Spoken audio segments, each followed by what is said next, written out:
pondok ini akan ditutup dan kalian tidak akan pernah mendengar lagi nama habaib. Saya ingatkan lagi, ini akhir zaman.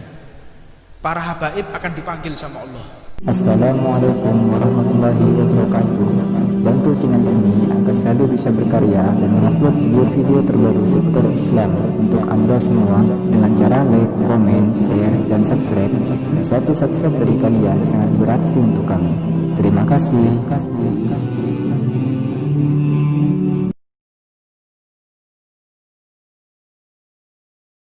Mereka mengerti atau belajar dari pemahaman yang salah. Ya jelas. Matongone datang ke mereka, kamu mau ikut saya?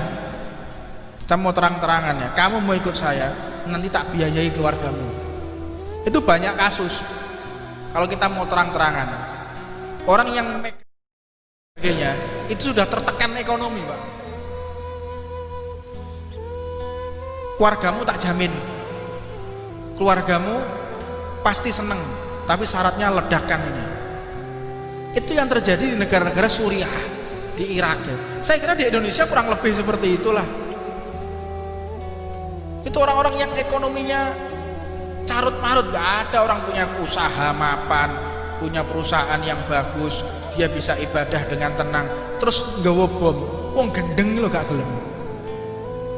Iki lo mercon cekelen, gelem lo gak? Sampai tak opai 1.000, gelem lo gak? Nggak mungkin tuh, akal sehat mana? Makanya seperti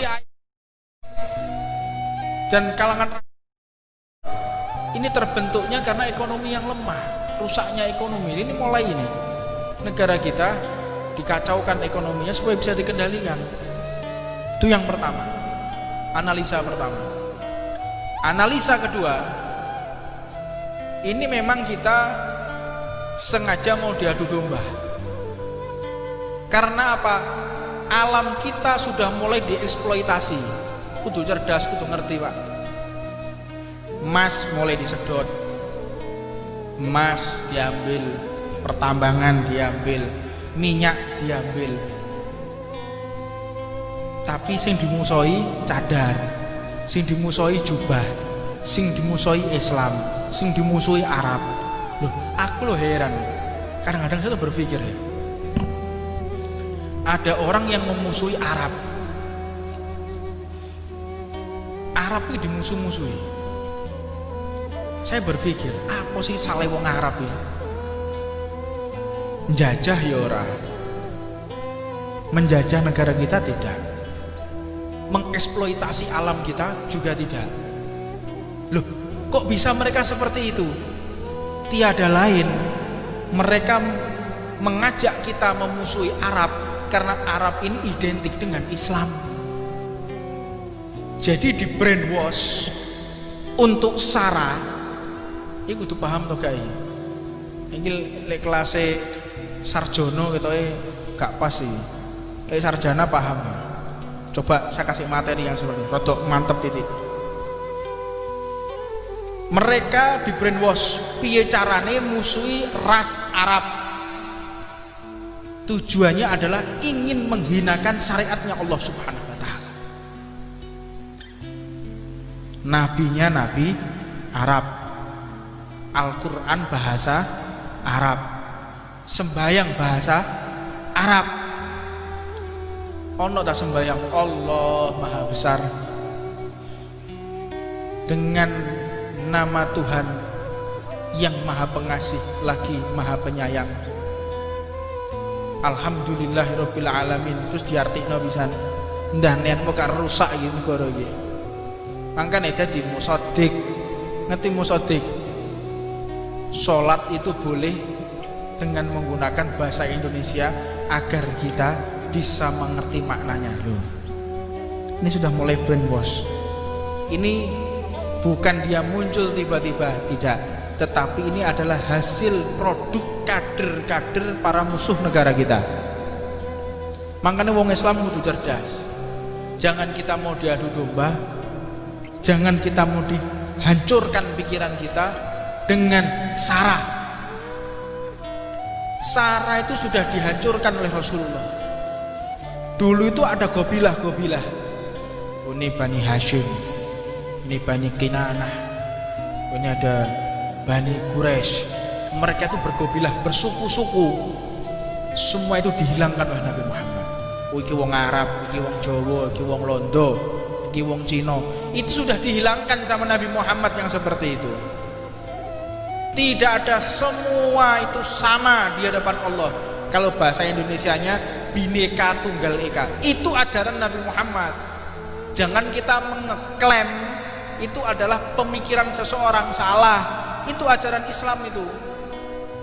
Yang mengajarkan Bhinneka Tunggal Ika, yang mengajarkan Pancasila, itu semua daripada pencetusnya adalah orang yang meneladani ilmunya Nabi Muhammad SAW. Orang yang ngerti Islam itu pasti Pancasila. Orang yang mengerti Islam pasti dia mengerti toleransi. Jadi jangan mau kita dibodohi sama mereka. Kalau ini adalah orang Islam, tidak ada, Pak. Orang Islam yang ngebom, orang Islam tidak ada, mana ilmunya. Makanya beberapa saat yang lalu, saat kami bertemu dengan beberapa kader yang sudah dicetak untuk menjadi teroris, kebetulan waktu itu saya sama grup 2 Kopassus, saya ketemu sama mereka. Saya tanya, apa tujuan Anda? Saya jihad. Anda mau jihad? Iya, saya mau jihad. Jihad itu rukunnya apa? Loh, Anda mau jihad? Iya, jihad. Jihad itu rukunnya apa? Jihad secara lughatan ada, jihad secara syar'an. Apa maksudnya jihad? Tolah atau domblong, orang ngerti apa-apa. Lah ini apa jihad? Makanya kita itu sering kali mengerjakan sesuatu tapi tidak tahu. Tidak tahu. Kadang-kadang orang Islam sendiri ditanya, Anda beragama? Ya, saya beragama. Rukunnya agama itu apa? Anda beragama? Ya. Rukunnya agama itu apa? Orang ngerti. Ini loh permasalahan kita sekarang ini. Sudah kita lapar, ekonomi sulit, tidak punya ilmu. Makanya jangan jauh-jauh dari majelis taklim agar kita tidak terprovokasi, agar kita benar-benar tidak salah dalam melangkah. Makanya rukunnya agama al-iman wal islam wal ihsan. Apa definisi Islam? Apa definisi iman? Apa definisi ihsan? Pengertiannya ihsan itu apa? Kalau sekarang ditambah lagi oleh Mujaddid fi hadhihi zaman, Al-Imam Al-Habib Abu Bakar Al-Adni, yang keempat ditambahkan lagi wa ilmu bi qiyamis sa'ah. Pengertian tentang masalah hari kiamat. Bagaimana kondisi alur pikir orang terakhir zaman hari kiamat, apa yang terjadi di hari kiamat. Makanya saya tidak heran mereka itu kalau berbicara seolah-olah tahu apa yang akan terjadi. Itu bukan kasyaf, bukan cuman diperlihatkan pandangan ghaib, disingkapkan tabir ghaib, tidak, itu ilmu, Pak. Seperti kita, kalau ada anak kecil, coba perhatikan ya. Kalau ada anak kecil mau minta permen, ada anak kecil mau minta mainan atau mau minta permen, ngerayu dengan kita, bahasa basinya, apakah kita tidak tahu kalau dia pengen permen, kalau pengen mainan? Pak, itu gini-gini segala macam, bahasa basi anak kecil. Kita kan tahu, oh ini kepengen permen nih, model-model ini. Kita kan tahu, opo karpe kan ngerti. Nah, mereka para alim ulama juga tahu. Ini orang kalau sudah gelagatnya seperti ini, tindak tanduknya seperti ini arahnya mau ke sini nih. Usia ilmu mereka jauh lebih tua dari kita. Jadi tahu, bukan mereka kasaf, hijab terbuka, tidak. Seperti kita dengan anak kecil tadi.